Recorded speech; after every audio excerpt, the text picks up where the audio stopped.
Bonsoir à toutes et à tous et bienvenue à cette principale édition de la soirée. Voici les titres. Face à face entre le président de la République et l'ambassadeur des États-Unis à Dakar, au menu de la réunion La situation politique et économique du Sénégal, une rencontre chaleureuse et productive selon son excellence que vous entendrez dans un instant. Présidentielle du 26 février prochain, le ministère en charge des élections invite les Sénégalais à aller voter massivement. Une caravane a été lancée ce matin à cet effet et elle consiste à sensibiliser sur les techniques de vote et le retrait de la carte d'électeur. Et puis l'actualité sportive reste dominée par la finale de la CAN 2012 marquée par le premier sacre de la Zambie. Ambiance à Libreville, déception de la communauté ivoirienne. Ce sera en fin d'édition dans Lundi Sport. D'abord, la situation politique et économique du Sénégal. Le sujet était au menu d'une réunion entre le chef de l'État et l'ambassadeur des États-Unis au Sénégal.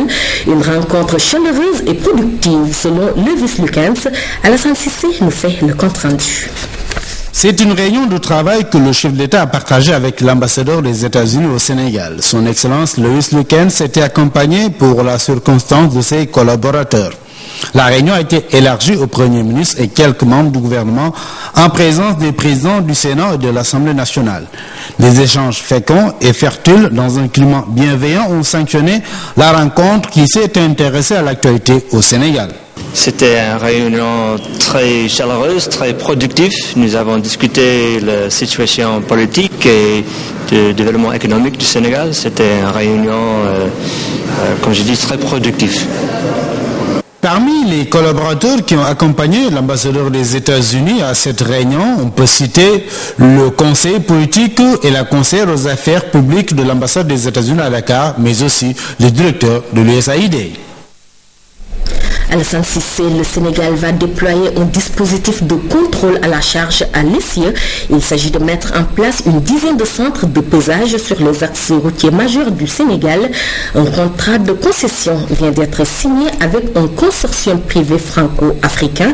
L'investissement initial du projet est estimé à 8 milliards de francs CFA. Hassan Gueye.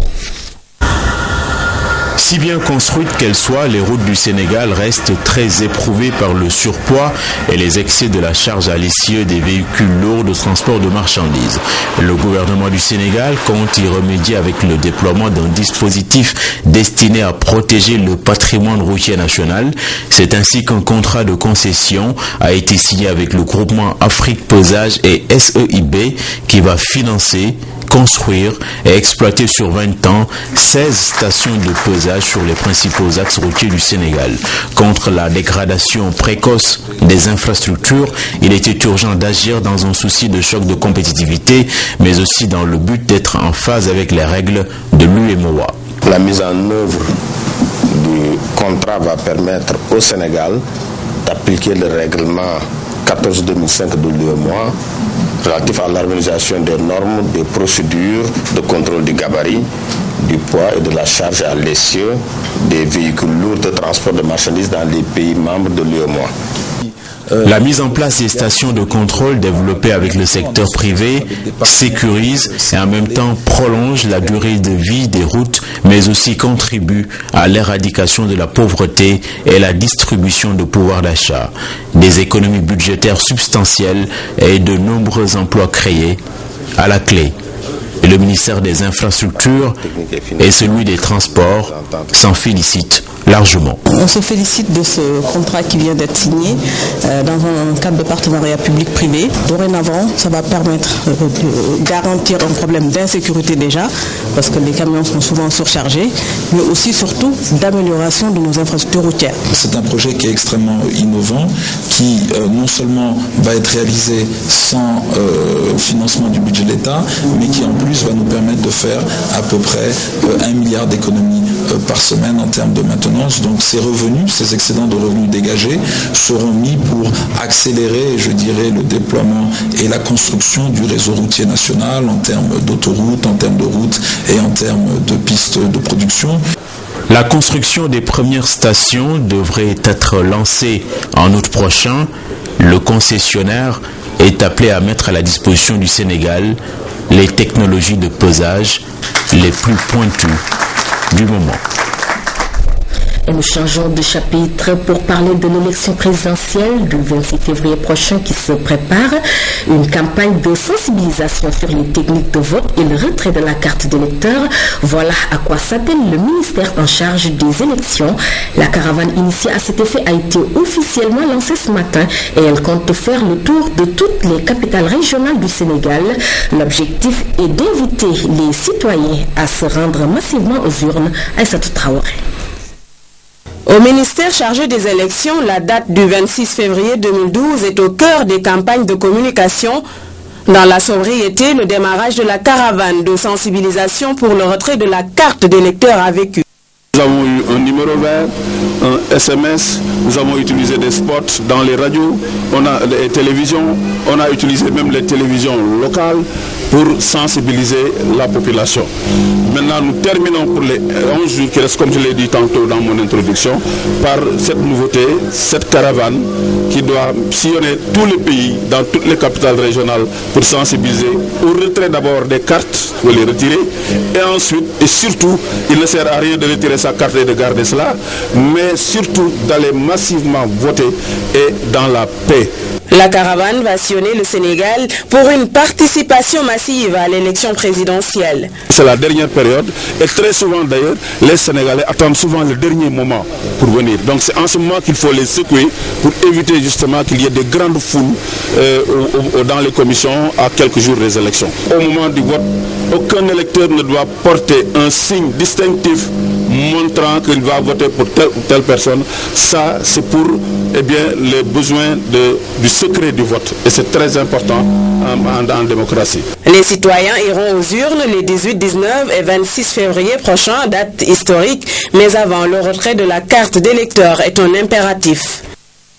Aïssatou Traoré, dans la page campagne électorale de ce jour, le candidat Macky Sall a soutenu que les images du candidat Abdoulaye Wade sont des images d'archives montées à la présidence de la République. La RTS rejette catégoriquement ces accusations dénudées de tout fondement et demande par conséquent, à défaut d'une saisine par écrit du candidat Macky Sall, que le CNRA s'autosaisisse afin d'apporter toute la lumière sur cette affaire. La RTS voudrait que tout cela se passe dès demain. L'actualité hors de nos frontières à présent. En Syrie, au 10e jour des pilonnages des quartiers rebelles de Homs par le régime de Bachar al-Assad, c'est toujours le désarroi. Et face à cette situation, la Ligue arabe durcit ses mesures contre le régime et promet d'aider désormais l'opposition. Les forces de Bachar el-Assad ont repris dès l'aube ce lundi le pilonnage des quartiers rebelles de la ville de Homs. Au 10e jour consécutif de ce traitement, la population privée d'eau, d'électricité et de moyens de communication fait désormais des heures de queue pour se ravitailler à une des rares boulangeries encore en fonction. De son côté, la télévision d'État continue d'accréditer les thèses du régime en montrant des prises d'armes aux terroristes qui complotent contre le pays et le président recevant les membres de la commission chargée d'élaborer une nouvelle constitution pour une Syrie réformée. Toutefois, le régime se dit déterminé à rétablir la sécurité dans le pays malgré les dernières décisions de la Ligue arabe qualifiées d'atteinte à la souveraineté nationale. En effet, réunie au Caire dimanche, l'organisation pan-arabe a constaté l'échec de la mission de ses observateurs. Nous pouvons dire malheureusement que la mission a échoué en raison des multiples stratagèmes mis en œuvre par le gouvernement syrien. Appelant ses membres à rompre les relations avec Damas, la Ligue a décidé de fournir un soutien politique et matériel à l'opposition. Elle réclame également l'envoi sur le terrain d'une force conjointe arabo-onusienne de maintien de la paix. Prise de court par cette demande au Conseil de sécurité, la Russie cherche de son côté à gagner du temps. Nous étudions cette initiative et attendons que nos amis arabes nous fournissent des clarifications sur certains points. Pour Sergueï Lavrov, un tel déploiement nécessite avant tout un cessez-le-feu et les groupes armés qui combattent le régime n'obéissent à personne et ne sont contrôlés par personne. En Grèce, des émeutes ont éclaté après le vote du plan de rigueur par les députés, plan adopté dans la douleur, bilan des affrontements, une soixantaine de blessés, plusieurs arrestations et des bâtiments ravagés par les flammes. Édifices en flammes, vitrines brisées, voitures calcinées, les Grecs découvraient lundi avec stupeur l'ampleur des dégâts infligés au centre-ville d'Athènes par un millier d'émeutiers en colère. Une nuit de violence en marge d'une manifestation géante qui a réuni 80 000 personnes devant le Parlement, là où les députés ont adopté dans la nuit de dimanche un nouveau plan de rigueur pour éviter la faillite du pays. Un plan adopté dans la douleur par 199 députés sur les 300 que compte le Parlement. De votre vote dépend la faillite de la Grèce ou son maintien dans la zone euro. En votant ce plan, notre pays pourra obtenir une nouvelle aide internationale, une aide qui lui permettra de se réformer et de se reconstruire. Le ton était grave dimanche dans l'enceinte du Parlement grec, où seuls les députés des deux grands partis de droite et de gauche ont voté le texte. Ce quatrième plan de rigueur prévoit une nouvelle baisse des salaires, des retraites et du nombre des fonctionnaires. Des exigences formulées par l'Union européenne et le Fonds monétaire international en échange de l'effacement d'un tiers de la dette grecque et d'un nouveau prêt de 130 milliards d'euros. Cette situation est la conséquence d'une mauvaise gestion qui, depuis des décennies, a mené notre pays dans le mur. Dans quelques mois, aux prochaines élections, les citoyens puniront les partis au pouvoir, la nouvelle démocratie et le PASOK. Les affrontements de la nuit ont fait une soixantaine de blessés et autant d'arrestations. 45 bâtiments néoclassiques ont été ravagés par les flammes, dont 2 cinémas historiques d'Athènes.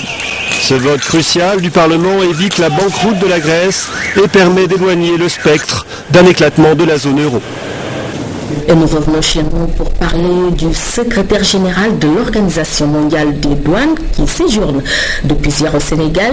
Dans son agenda, une rencontre avec le ministre d'État, ministre de l'économie et des finances. C'était ce matin et les deux hommes ont évoqué entre autres des questions qui interpellent l'OMD et les douanes sénégalaises. Abdoulaye Fofana Seck.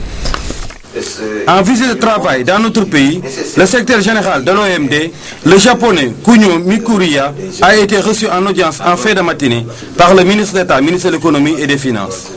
En présence du directeur général des douanes, Mohamedou Mokhtar Cissé, l'argentier de l'État du Sénégal, s'est réjoui de la volonté des pays membres de l'OMD de relancer les échanges mondiaux et d'établir une plateforme permettant de discuter des questions douanières. En tout cas, sachez que votre venue ici est un motif de satisfaction dans la mesure où, si vous le faites, c'est que vous avez vu ces résultats, mais aussi que le Sénégal est un pays ouvert. L'appel lancé ici a de fortes chances pour être répercuté à travers le monde entier. Donc c'est un signe de confiance dont nous vous remercions et engageons avec nous toute la douane pour continuer cette collaboration et cette entente pour de meilleurs résultats. En effet, lutter contre les trafics illicites et la fraude sans perturber le commerce illicite exige un haut degré de coopération entre pays, a affirmé le secrétaire général de l'Organisation mondiale des douanes. Ce qui est très important, c'est que les douanes et avec d'autres agences telles que gendarmerie, police, militaire coopèrent pour lutter contre ces fléaux de trafiquants de drogue.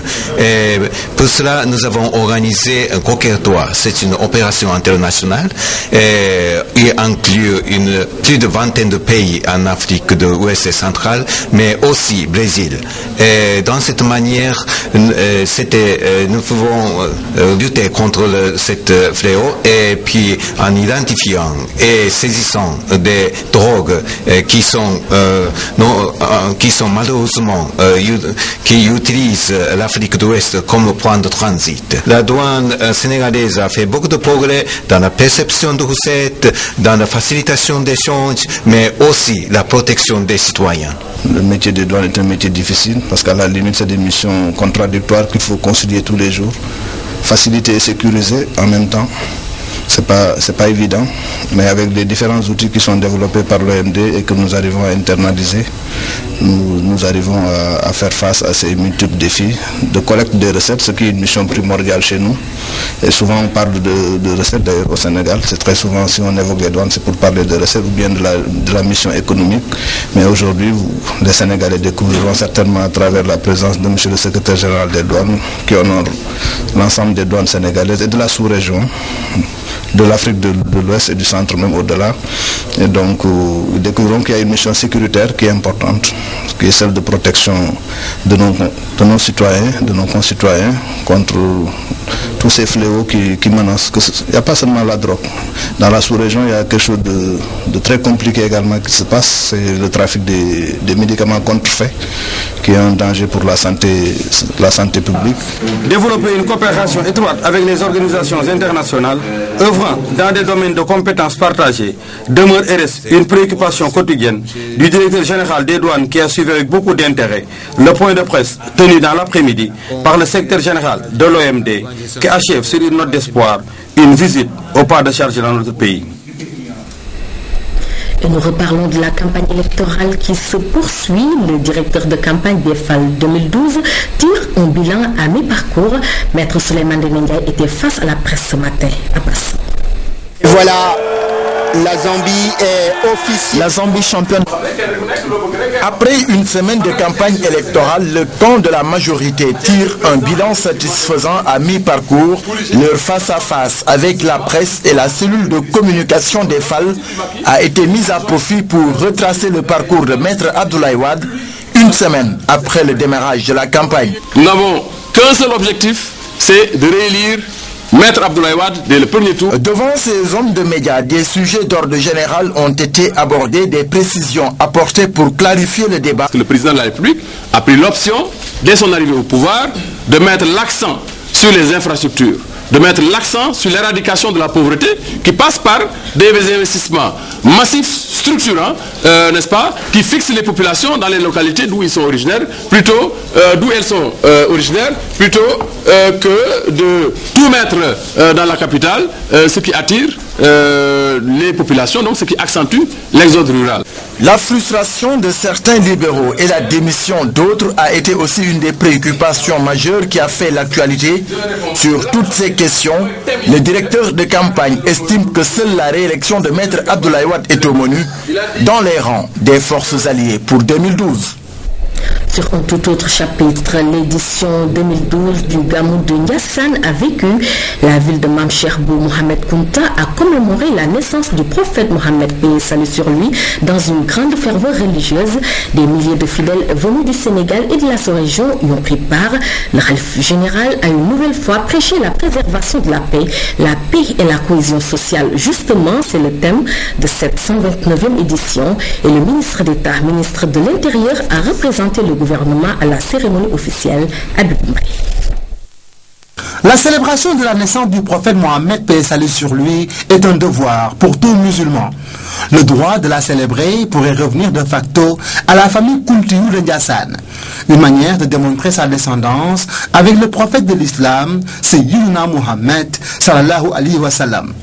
Et pour cette édition 2012, la ville sainte fondée en 1883 par Cheikh Bou Mohamed Kounta a refusé du monde. Une ville agrandie dans toutes ses artères, comme c'est le cas aux alentours de la mosquée qui abrite le mausolée de Mambou, mais également aussi tenu la traditionnelle cérémonie officielle. Une cérémonie tant attendue par les disciples, les familles religieuses du Sénégal, fortement représentées, mais également les autorités étatiques conduites par le ministre d'État, ministre de l'Intérieur, Maître Ousmane Gam.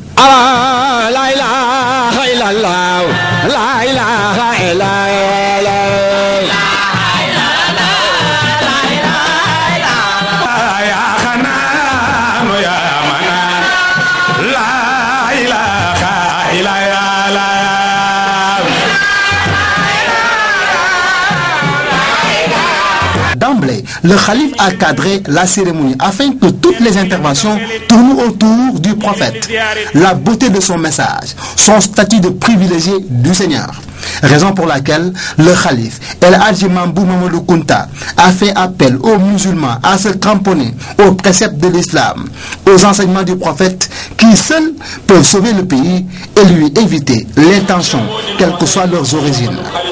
El Hadji Mambou Mamadou Kounta d'exhorter les disciples à l'humilité, à la justice ainsi qu'à la fraternité.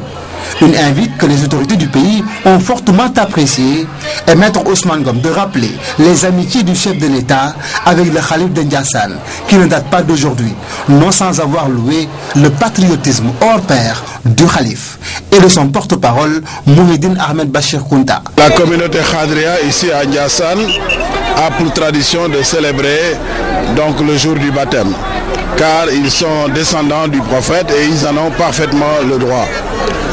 La communauté Khadria a une spécificité, elle est partout dans le Sénégal, mais elle est également dans les pays voisins et un peu partout dans le monde, et remonte jusqu'à Cheikh Abdou Khadr Jailani et au prophète Mohammed.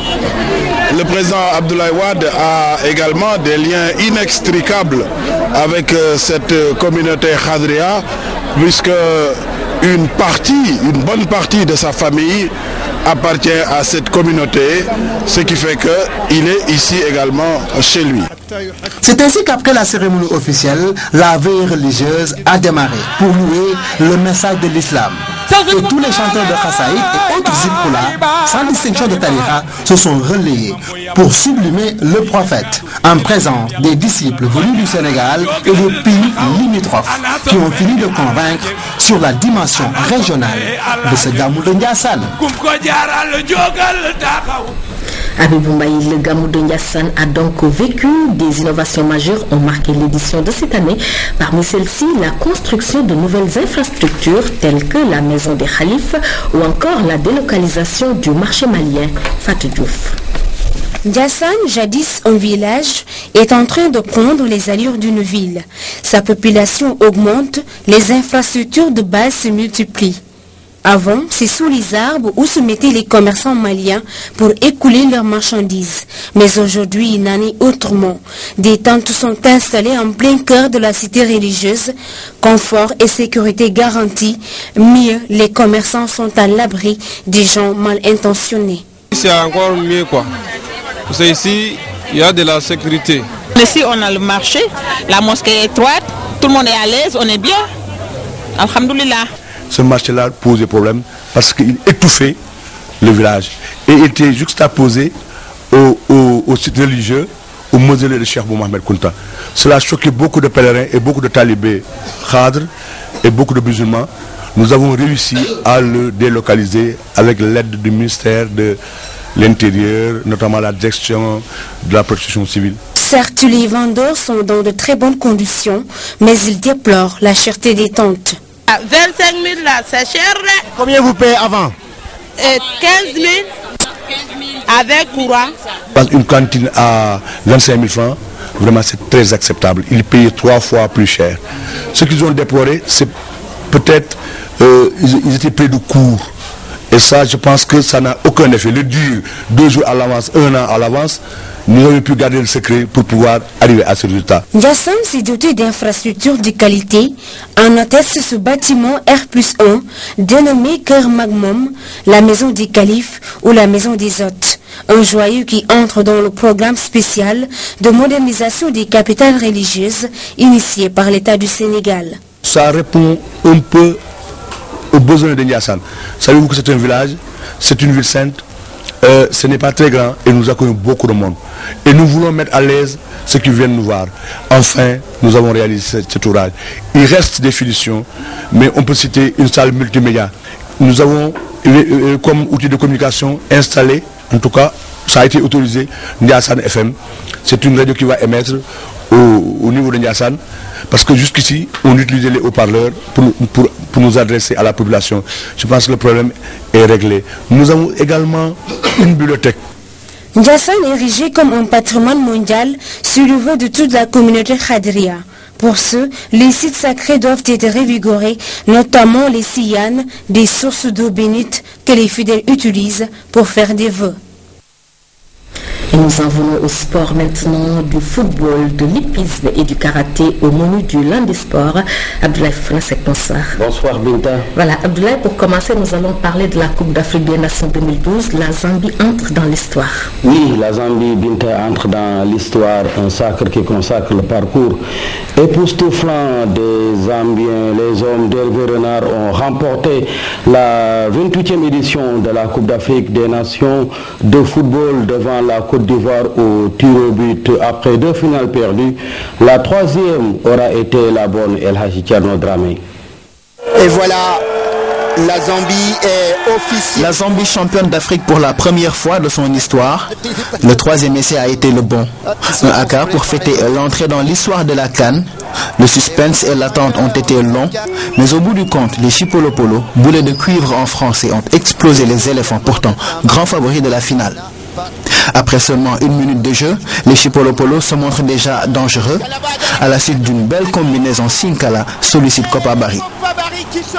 10e minute, coup dur pour les Zambiens. Moussonda blessé cède sa place à Mayunga. Dominé d'entrée, les Ivoiriens sonnent la révolte à la demi-heure de jeu. Yaya Touré manque de peu l'ouverture du score après une talonnade inspirée de Didier Drogba. Malgré quelques assauts de part et d'autre, les deux équipes retournent au vestiaire sur un score nul et vierge. De retour, les Ivoiriens prennent d'entrée le jeu à leur compte. 68e, Gervinho qui tente de s'enfoncer dans la surface zambienne est fauché par Moulenga. Badara Diatta indique sans hésiter le point de pénalty. Didier Drogba se charge d'exécuter la sentence, mais il rate de cadre. Les éléphants continuent néanmoins de mettre la pression sur les Zambiens.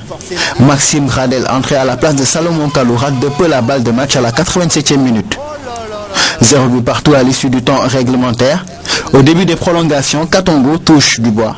Ce sera la seule occasion sérieuse des prolongations.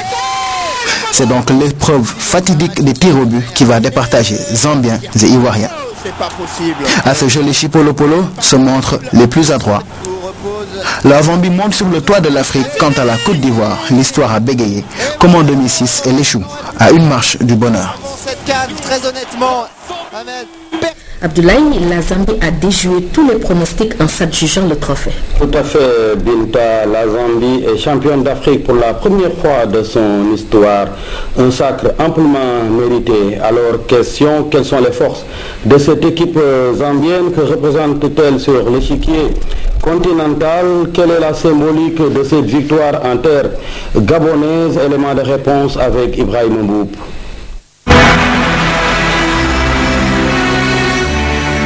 C'est à Libreville que le football zambien a connu le pire un certain 27 avril 1993.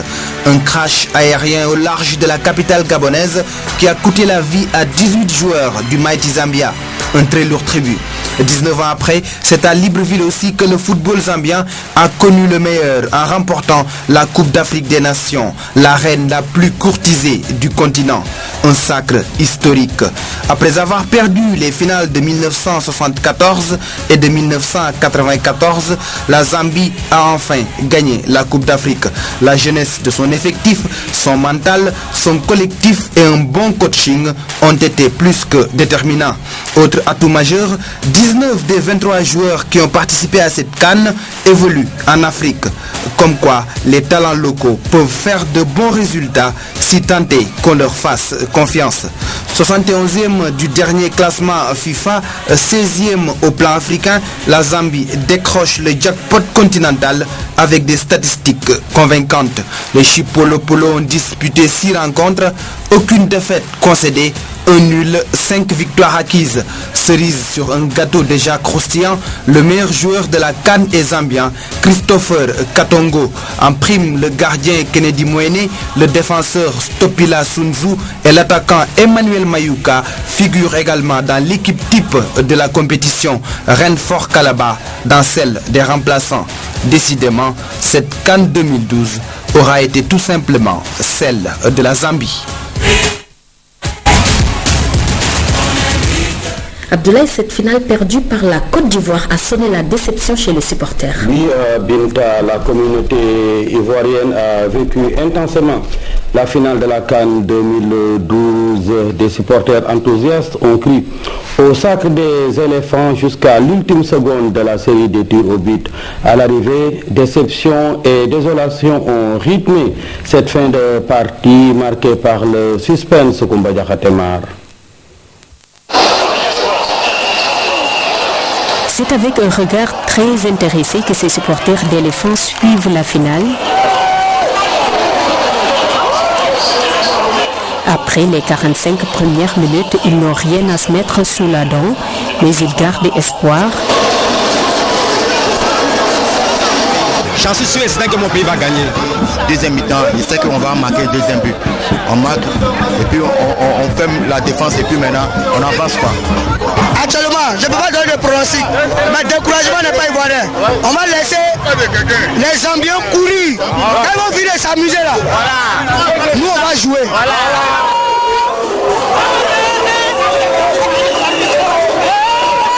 Seconde période, même scénario. Les supporters ivoiriens s'impatientent de voir le but, mais en vain.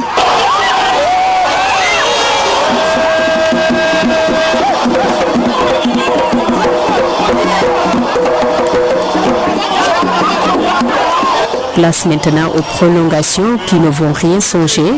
Et c'est que cette canne, on l'emportera quoi pour notre président Alassane. Les tirs au but sont vécus ici douloureusement. La Côte d'Ivoire rate son 6e tir, c'est la déception. La Zambie fait de même et les Ivoiriens regagnent espoir, mais pas pour longtemps, puisque les éléphants récidivent et passent à côté d'un deuxième sacre. Ils ont tenté leur chance, ils n'avaient absolument rien à perdre.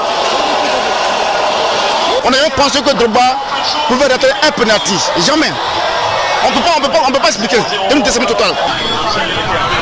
C'est la déception qui vous met là? Bon, vraiment, je ne sais pas quoi vous dire. Hein.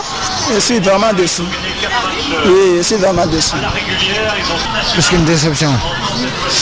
Plus qu'une déception. C'est plus qu'une déception. Parce qu'on avait vraiment besoin de cette coupe. On avait vraiment besoin. Salut, qu'est-ce qu'il y a? Ça va? Ouais, ça va bien. C'est la déception? Ouais, c'est la déception. C'est la déception, je suis découragé. Agner m'a dit. Vous êtes à terre, vous avez mal? Ouais, j'ai mal.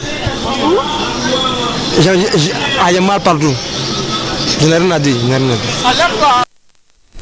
L'arbitre de la finale, Abdoulaye, est notre compatriote Badara Diatta. Oui, Binta, chapeau à Badara Diatta, l'arbitre international sénégalais. Badara Diatta fait honneur à son pays hier en finale de la CAN 2012. Il a été irréprochable durant toute la partie. Après Latif Gueye en 68, Badara Mamaye-Sen en 92, Falandoy, Badara Diatta s'irrisse merveilleusement bien et conserve intact l'héritage de Youssou Ndiaye et Pape Salangom, entre autres arbitres de Renaud Binta.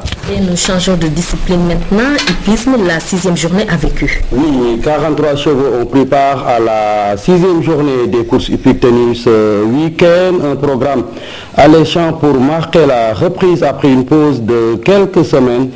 Iba Diouf nous fait le point de cette journée d'hippisme au micro de Jaina Baba.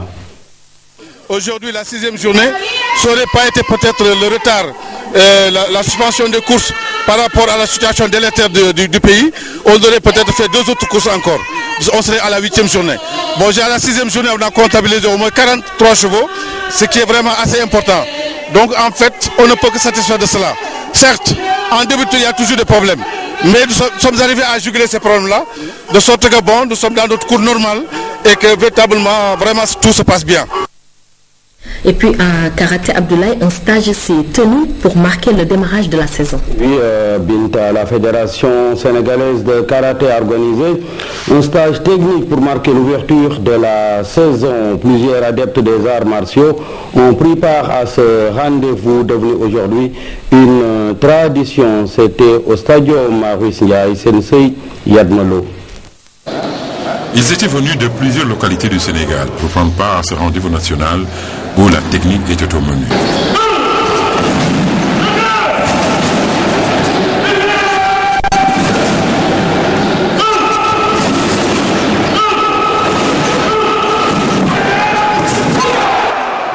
Les techniques de base, les kions, mouvements d'ensemble, kata, application, bunkai, ont été bien distillés par le directeur technique national Mamadou Diop.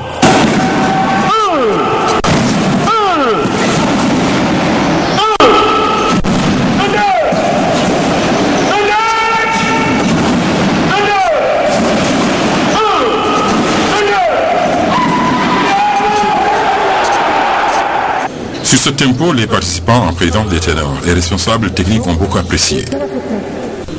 Des moments de communion intenses qui ont permis aux uns et aux autres de comprendre que cette saison 2011-2012 ne sera pas de tout repos pour le karaté sénégalais. D'autant plus qu'elle se place dans la perspective d'échéances d'envergure comme les championnats du monde de karaté senior prévus à Paris en France en début novembre 2012. En plus de l'Open international de la ville de Dakar, le tournoi de la zone 2 de Conakry et de la première édition de Budo Africain en mars prochain. En attendant, la fédération va tenir son assemblée générale le dimanche prochain. Quelques résultats et annonces, Abdoulaye, pour finir. Oui, la 5e journée, là nous parlons de pétanque du championnat national disputé hier à Kaolack, a vu la victoire de la doublette Youssef Hachem du Sporting Club de Dakar et Babacar Dieng de la Renaissance Pétanque de Saint-Louis devant Momodou Konaté, Ian Ndiaye de Saint-Louis Pétanque Club 11 à 10 à l'issue de cette 5e journée. Le classement s'établit comme suit. Première Renaissance Pétanque de Saint-Louis. Deuxième Sporting Club de Dakar. Les boulistes se retrouveront dimanche à Saly Portudal pour un concours en triplette choisi. Jeu du bouchon à 10h30. Football pour terminer la finale de la 7e édition du tournoi de football doté du trophée du directeur de la télévision nationale aura lieu le 19 février. Ce sera au terrain du groupement national des sapeurs-pompiers de Dieppe. Plein succès donc à notre ami et collaborateur Ibrahim Faye pour ce trophée qui porte le nom de notre sœur et consoeur Nyanya Sidibé, directrice de la télévision nationale Binta. Voilà, merci Abdoulaye et à la semaine prochaine. Adieu. Rendez-vous est pris. Voilà, c'est la fin de ce journal. Merci de l'avoir suivi. Prochain rendez-vous avec l'information, ce sera aux environs de 23h30 avec Ali Boumbaï. Merci de votre fidélité. Bonsoir.